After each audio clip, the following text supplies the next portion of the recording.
Steve Scardino. I'm an associate attorney with Gordon Edelstein Crepack. I've been with the firm since November of 1991. I'm a workers' compensation attorney. I'm the current president of the Southern California Applicants Attorneys Association and currently on the Board of Governors of California Applicants Attorneys. We're going to talk about protecting your rights in the workers' compensation system, what to do when you're hurt, the first things that you need to concern yourself with in terms of protecting your health, protecting your employment, and your benefits.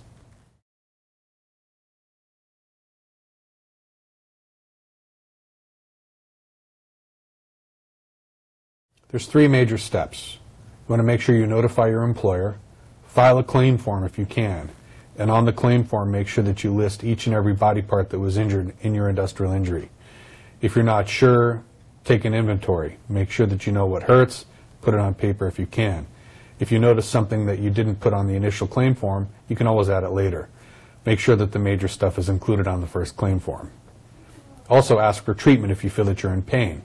If it's a simple injury that just requires a Band-Aid, so be it, but if you feel that you need to see a doctor, you should demand it. Third thing is when you see the doctor, make sure that you get a doctor's note doing one of the following: either releasing you to go back to work without restrictions, imposing restrictions, or taking you off work completely. Make sure that you provide a copy of this to your employer. Keep a copy for yourself. Always make sure that you document each and every step of the way.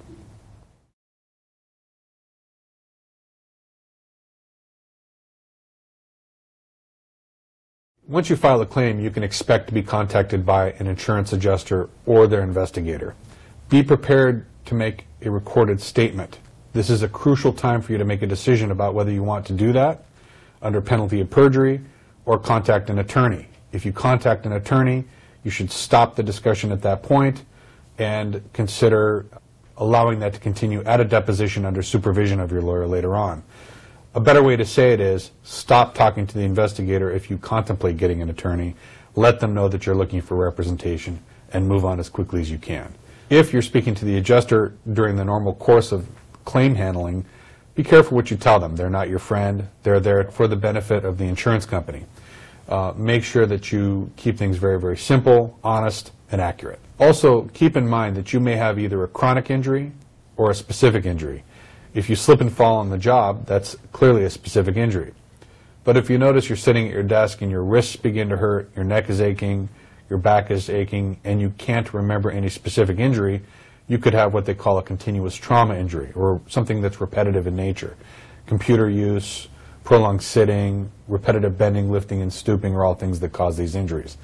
And so if you all of a sudden notice an onset of symptoms, you may indeed have a continuous trauma injury, and it's a little more complicated. The date of injury is actually a period of time from your date of hire through your most recent day that you worked, or if you stopped working through your last day worked.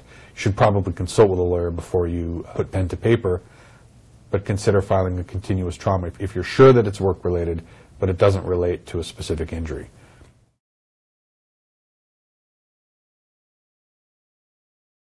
It's not uncommon when a very conventional orthopedic injury leads to other symptoms.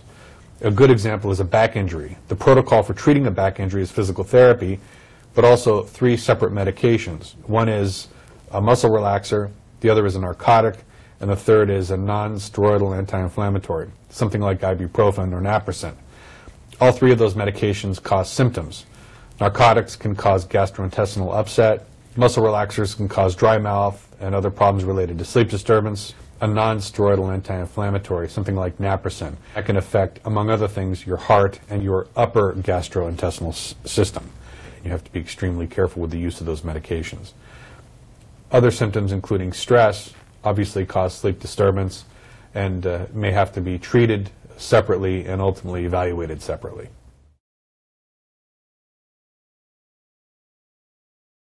If you receive a list of 3 doctors, those are panel QMEs in the medical discipline appropriate to your injury, we hope.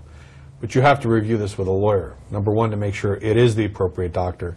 And number 2, you shouldn't pick the doctor closest to home as a matter of convenience. You should, through the review with a lawyer, pick the doctor who's most qualified to evaluate the injury.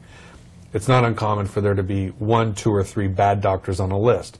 And so if you don't have a lawyer and you get a list of 3 bad doctors, meaning doctors who are way too conservative to evaluate your injury, you have the right to get another panel after you hire an attorney under the Romero decision. And so getting a hold of a lawyer before you select the doctor, and certainly before the 10-day time limit is up, is crucial.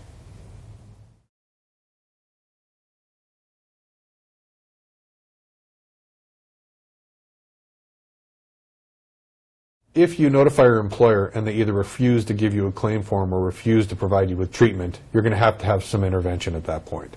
I do advise that you contact an attorney as quickly as possible. Number one, to make sure that you properly secure your benefits, and number two, that you properly are referred to a doctor who can help you get better.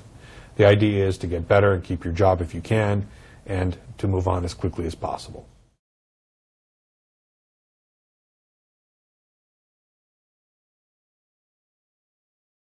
If you return to work soon after the injury and you remain symptomatic, that may be evidence that your work is beyond your capacity. You may have to return to the treating doctor to ask that they adjust the limitations, and it may ultimately turn out that the employer cannot or will not accommodate those limitations. But definitely get to a doctor to let them know they have to adjust the recommendations and possibly the treatment too. That may also be evidence of continuous trauma, that the job that you were doing the entire time helped to either cause or aggravate your injury.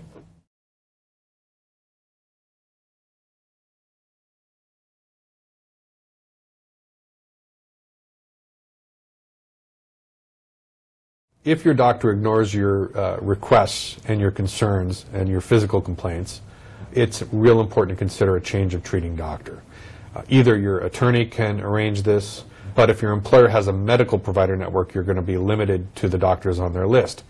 If your employer does not have a medical provider network, you actually have 30 days that you have to treat with the employer's doctor, and then after that you can select your own physician who is appropriate to treat that injury.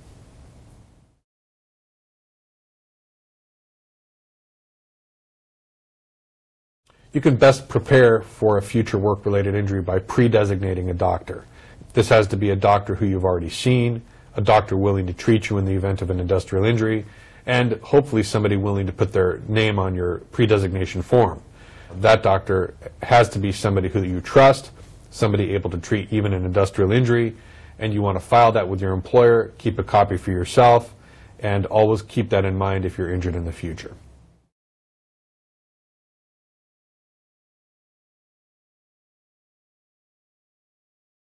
All employees are apprehensive about filing a workers' compensation claim. They don't want to upset their employers, they'd like to keep their jobs, and job security has never been a more important issue with all employees. It's very important that you understand you have a right to protect your right to treatment, your right to time off if you need it, and absolutely all rights within the workers' compensation system. You have an absolute right to file a claim if you're injured on the job, and your employer may not discriminate against you because of your injury. If they treat you differently than other people, that is evidence that they've violated Labor Code Section 132A, and you may have to contact an attorney for assistance in pursuing that and enforcing your right to reinstatement perhaps, also perhaps to time off, and to benefits associated with the injury.